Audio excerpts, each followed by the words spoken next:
So good morning everybody and welcome to Strengthjournal episode 21. Today I'm taking with me throughout my day. I'm showing what I eat and of course we're also going to train.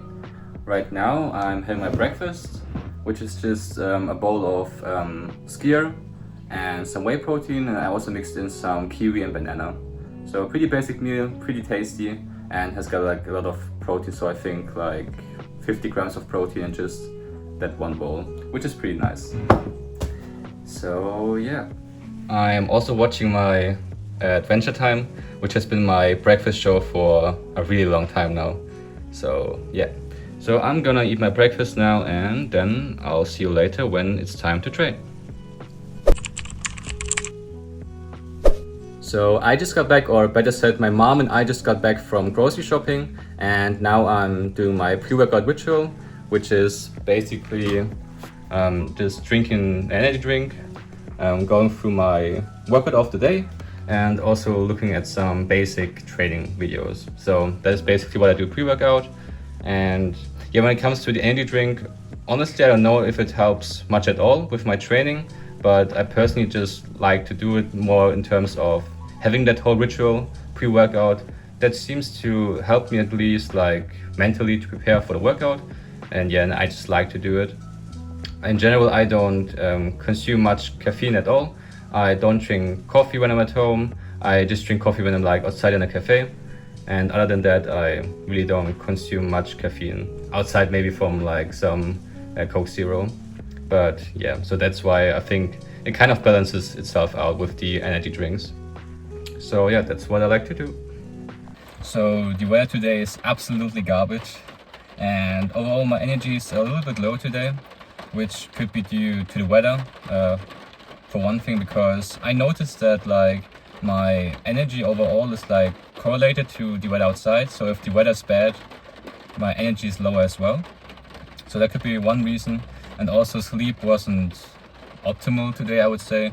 And I'm also in the last week of my cut, so I'm in week 6 of my cut, and that could also be why energy is a bit lower today.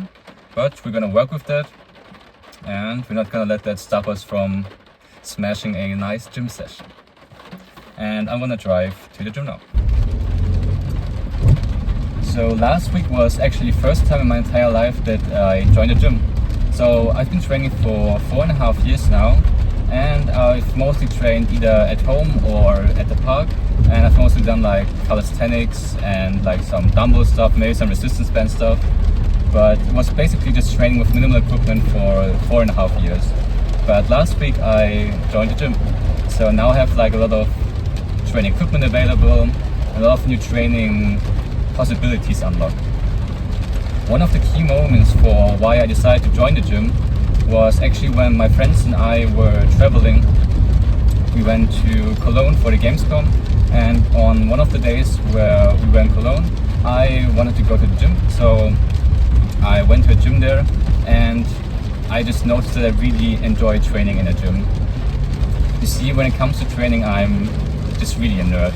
So I like to play around with different things, learn different things about training. I like to have like a lot of equipment available. I just like to like play around with different training modalities in general. And the gym is perfect for that. And also, I want to become a personal trainer in the future, and I want to be as like a well-rounded coach, someone who can coach calisthenic stuff, but also someone who can coach like gym stuff as well. So that's why I think it's like a good idea for me, as from my context, to join the gym. So that's what I did. And I gotta say, I really enjoy going to the gym. I'm still doing like my calisthenic stuff as well, but I'm just like combining that with like gym exercises, like barbell exercises, dumbbell exercises, some cable stuff. And I really just enjoy training that way. And I think that will really help my strength journey, my like muscle building journey and everything. Also my calisthenics as well. And the gym that I go to, I actually quite enjoy like the equipment there. They have really nice equipment. It's calisthenics friendly, which was really important for me. So yeah, that's really nice. And today we are hitting an upper body workout, which is gonna be chest and back only. And yeah, so currently I'm running a 5-day split, plus I have like one additional day for cardio. And during this 5-day split, I start on Monday with an upper body day, which is chest and back only. Then the second day is gonna be a full leg day.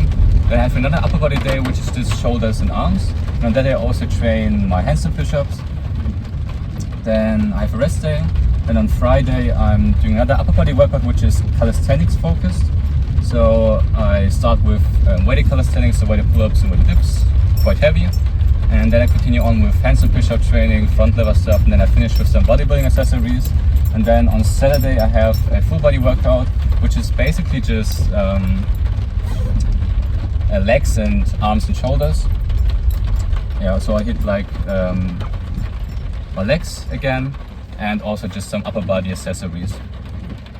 So the idea behind the split is to like separate the upper body compounds from some isolation exercises or some other accessory exercises for my smaller muscle groups like my shoulders and arms, because I found that my shoulders and arms in particular are just lagging muscle groups for me. So that's why I wanted to have like some separate days for these lagging muscle groups, just so that I can put like more focus towards them.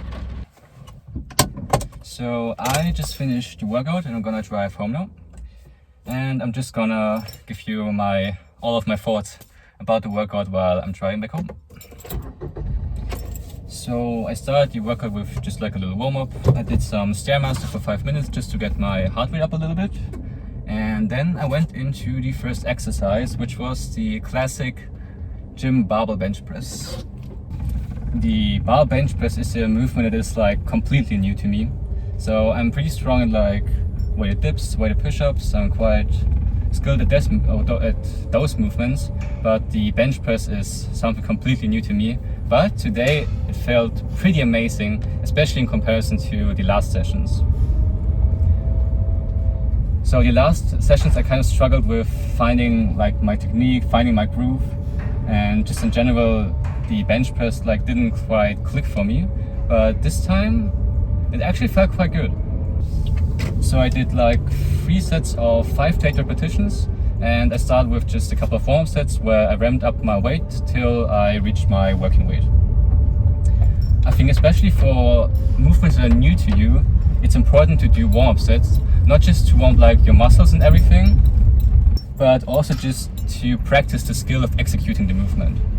So like I said, the bench press is completely new to me, and that's why these warm-up sets are really important for me in order to find my groove and to find the right technique for me. And one tip that actually helped me quite a lot in order to like fix my benching technique was actually my elbow tuck. So you see, this one is I think especially useful for people who have a calisthenics background. You see, in the calisthenics world, every time we do pressing movements like push-ups, dips, it's always with like a tucked elbow path. We always have our elbows tucked in, and that's mostly how we execute the movements. But on the bench press, especially if you're using a wider grip, that's actually not that efficient, especially at least for me. So you can use like a more tucked elbow positioning for the bench press, but you also have to adjust your grip width. So if you want to tuck your elbows more on the bench press, you actually have to choose a closer grip, which would then result in something like a close grip bench press, which is a variation of the regular bench press. But if you're using more of like a medium to wider grip for the bench press, you have to allow your elbows to flare a bit more. I'm not telling you to completely flare out your elbows, so I'm not telling you to do like a guillotine press, but allow for some elbow flare, and that way your bar path will be a lot smoother. At least that helped me a lot.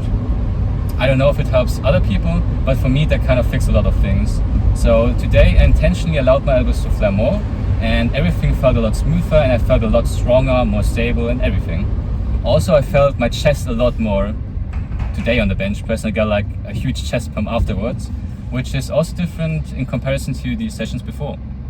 So that's really nice, and I'm really happy about that. And I think once I mastered the technique even more, I think this movement could become quite a strong point for me, especially since my pushing strength is already quite good. at least in the calisthenics world. So my focus for the bench press for the upcoming weeks would just be to increase repetitions, improve my technique, and just get more confident with holding a heavy barbell in my hands, because it is a movement that is quite scary for me. Because I mean, if you're failing a bench press, the bar will just not go up and you will have like a heavy barbell which will rest on your body. I did do the bench press in a power rack today, so I did have like the safeties, but it's still a little bit scary for me to have like a heavy barbell which I have to hold the whole time. After the bench press, I did bodyweight pull-ups for 3 sets of 8 to 15 repetitions, and I would say that anyone who says that bodyweight pull-ups are too easy for hypertrophy, in 99% of all cases is probably full of shit. If you're using a full range of motion, you're controlling the eccentric, you're going to a full dead hang at the bottom, and you're not skipping the top, so you're doing like really full range of motion, I don't see people doing more than 30 repetitions, nor 20 repetitions, or even 15 repetitions. So the bodyweight pull-ups will be plenty hard enough for hypertrophy context for most people in the gym. Also, I do pull-ups twice a week. In a session today, I did like bodyweight pull-ups just with a control technique, control eccentric, full dead hang at the bottom, and just like a more hypertrophy specific technique, I would say. And in my other session, I do weighted pull-ups or heavy weighted pull-ups, and for that I use a different technique which is more efficient for moving a lot of weight. There's no right or wrong technique for the pull-up in general, so it just depends on what your goal is and what you want to get out of the pull-up. And my camera just is dropping around. If you could see my setup, I think you would laugh. So yeah. Then after the pull-ups, I did a superset of dumbbell incline bench press and the T-bar chest supporter row. Both of the exercises, I already know that they are going to be staples in my program because they just feel really good. I just like how they feel very smooth for me. For the dumbbell incline bench press, I just like using dumbbells. Dumbbells always felt good to me. I already use dumbbells at home, so I'm more familiar to the dumbbell in comparison to a barbell. And just the dumbbell incline bench press feels just fantastic on my chest and everything. And the T-bar chest supported row is actually quite a unique exercise in and of its own, because if you compare it to other rowing exercises like barbell rows, dumbbell rows, or also like cable rows, with those exercises you will find that the hardest point in these movements will always be like the top part when your back is contracted, so up here, and the bottom part when your back muscles are stretched out will always be a lot easier in comparison. With the T-bar chest supported row, because of the way the weight is moving, the hardest point will actually be when your back is stretched out at the bottom, and the top part will be easier in comparison. So that's quite unique, and also great for hypertrophy, because like the latest training research seems to indicate that training muscles at long muscle lengths and putting a lot of tension at your muscles at long muscle lengths is quite beneficial and important for hypertrophy. So this piece of equipment is just awesome for that. And it also just like feels really good. And in general, I personally prefer to use like barbells, dumbbells, body weight, not because I think that machines are useless or not as effective. I think machines are great, especially if you have like great machines in your gym. But I personally just prefer to use those other pieces of equipment because honestly, I think they're just more fun and also look cooler than machines. And I don't know, it just feels different to move around like dumbbells or barbells in comparison to machines. That has nothing to do with their effectiveness for hypertrophy in theory. That's just more of like a personal preference and more of like maybe even a mental thing. I just like the vibe of dumbbells, barbells and calisthenics. So that's just like a personal preference. But I still do like to use some machines, especially for the lower body, because they definitely give you some unique benefits in comparison to barbell and dumbbell movements. So after that superset, I did one last superset where I did decline deficit push-ups together with half kneeling single arm lat pull downs. The decline deficit push-up is, or just in general, the deficit push-up I think is probably like the best calisthenics chest builder.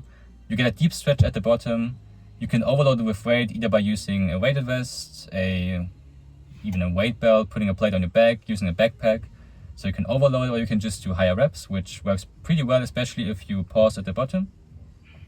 And I just really like the deficit push-up. It feels great. You can get a deeper stretch at the bottom in comparison to the barbell, but also probably the dumbbell. Once you get reasonably strong at the dumbbell press, you will find that the dumbbells become so bulky that you can't go as deep.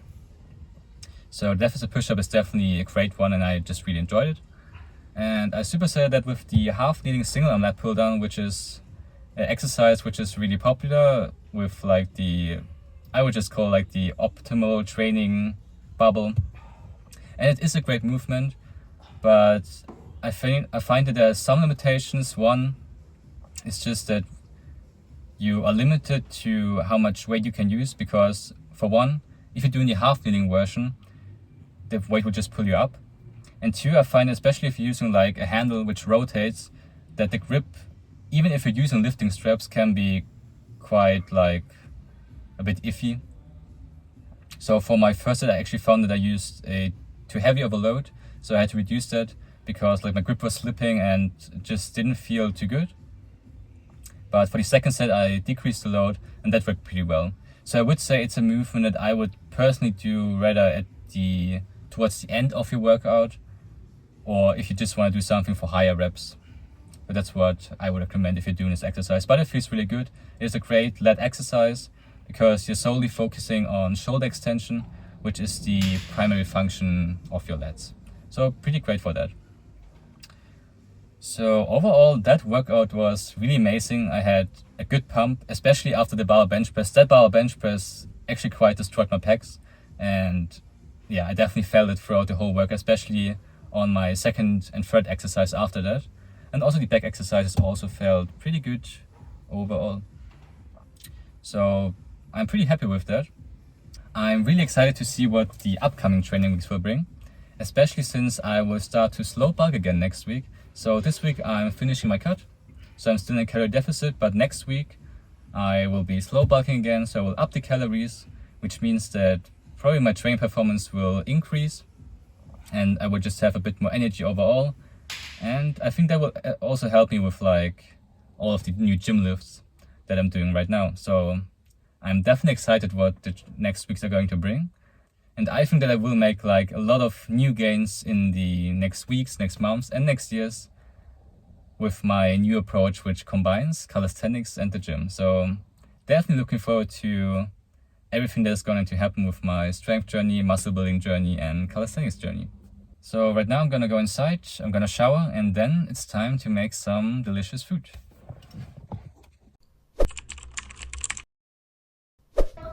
So welcome to AJ's Cooking Journal. Today on the menu we got a chicken sandwich, and this is the first time I'm gonna try this. I got the idea last night, and let's see how this goes. So I'm really hungry after that workout, so I hope that this turns out well. Let me just show you all the ingredients that we need for this. So we're using just 2 toasts as like the base for the sandwich. Then we got a whole chicken breast. The skewer is gonna be used for the sauce. And we got onions, tomatoes, cucumber, and mozzarella. So the plan is to cook the chicken in sesame oil and soy sauce, and also in the red onions for the flavor. Then after a while I will put the mozzarella on top of the chicken breast, so it should melt a little bit, which I think will give everything just a nice taste. And the cucumber and tomatoes will come into the sauce. And in the sauce I will also put like pepper, maybe some spices, and also just some sriracha hot sauce. So I think this should be very tasty in the end. And then the toast is just gonna be toasted in a toaster, I guess. So that's the plan. So this is where we are right now. I just put in the chicken, and I also put in the red onions and the soy sauce, and like I said, I'm cooking that whole thing in sesame oil. It always smells and looks pretty good, I would say. I put in a bit too much soy sauce, I think, but I think this one should turn out pretty well. So this is the sauce. Like I said, it's skyr, the cucumber and tomatoes, and I was putting some pepper and salt, and also some sriracha hot sauce. I already tasted it, it tastes quite good. I would say maybe that the proportions are a bit weird, so I put quite a lot of cucumber and tomatoes in for this small portion size of skyr, but I think it's fine, tastes really good. I'm gonna put in the toast a little bit later, because if I put it in now and I still have to wait for the chicken, the toast is just gonna turn out really dry, so I don't want that. And the same thing here for the mozzarella cheese. I'll put that one on top of the chicken more towards the end, because otherwise it will just probably be very, very sticky and just not that nice. So that is basically the end result. The chicken is done.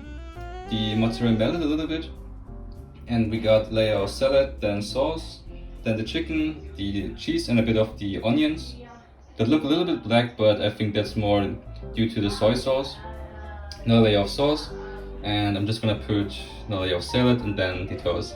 So, well, you might notice that the proportion is a bit weird, or a bit, that looks a bit funny. So I probably picked a bit too big of a size of the chicken, so it will be interesting to eat, but I think that's fine, honestly. I'll just cut it in half, or if I have to, I just eat it with the knife and the fork. So let's put on the final layers. So here's the salad and toast. And okay, it does look a little bit stupid, and that's basically the final product. I am gonna cut it in half, and then after that I'm gonna make a taste test. But before that, I personally like to clean up my stuff before I start to eat, because I found that then I can just enjoy my food more. And in general, please, if you cook for yourself, clean up your shit. If you can cook and then eat, you can also clean up your stuff, so please always do that. So right now it is time for a taste test. So presentation wise, yeah, 3 out of 10. I would say the chicken is just too big, it looks a bit ridiculous. Or I would just have to use like a bigger form of bread instead of toast. But I'm gonna taste it now and see if the work paid off. I don't know where to grab this one. It's definitely very juicy. I don't know if you could tell. Let's see. Delicious.